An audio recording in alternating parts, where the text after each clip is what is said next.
Bonjour à toutes et à tous. En 2030, un Français sur 3 aura plus de 60 ans et pour la première fois de l'histoire de notre pays, les plus de 65 ans seront plus nombreux que les moins de 15 ans.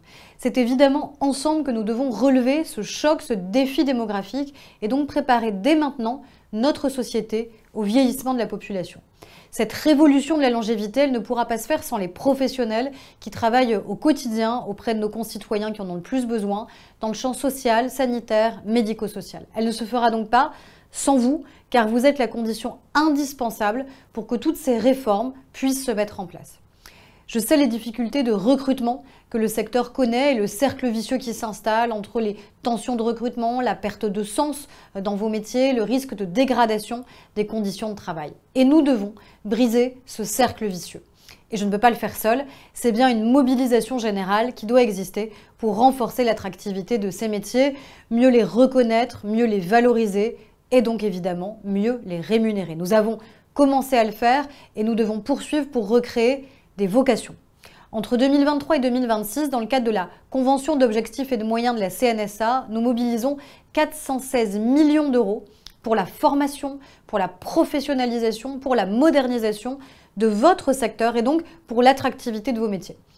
Le président de la République a annoncé, vous le savez, la création de 50 000 postes supplémentaires en EHPAD, en particulier des aides-soignants, des infirmiers.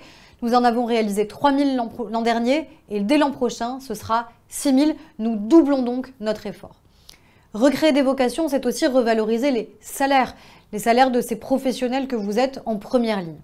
Dès ma nomination, j'ai obtenu la revalorisation des salaires des aides-soignants et des infirmiers, annoncée par la Première ministre pour le travail de nuit et le week-end dans les hôpitaux, pour que ce soit étendu aux EHPAD publics hospitaliers. Et donc dans ce même objectif, pour qu'il n'y ait pas d'un côté le sanitaire et de l'autre le médico-social, j'ai annoncé l'extension de cette mesure au secteur privé non lucratif pour les mesures de nuit.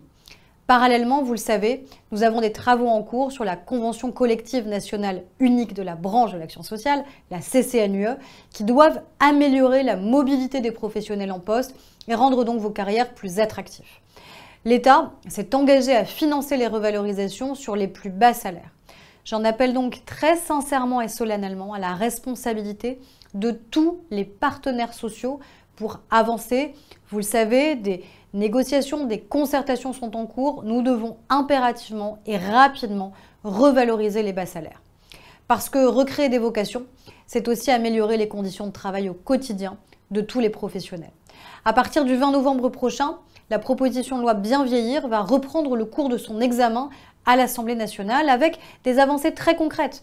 L'expérimentation d'une carte professionnelle pour les aides à domicile, la création d'un fonds de soutien à la mobilité, pour qu'enfin ces femmes, parce qu'elles sont à 99% des femmes, n'aient plus à payer pour avoir le droit de travailler.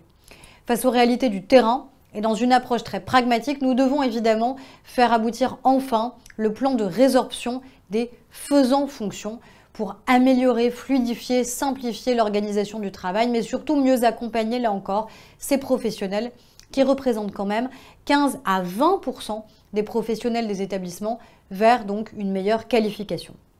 Et puis, recréer des vocations, c'est aussi mobiliser des outils qui sont innovants pour accompagner les structures qui peinent encore à recruter, fidéliser évidemment les professionnels. Nous déployons, vous le savez, les plateformes départementales des métiers de l'autonomie. Je souhaite que nous puissions d'ailleurs élargir la méthode dite Burzborg qui a pour objectif de simplifier nos process et améliorer le travail de nos soignants.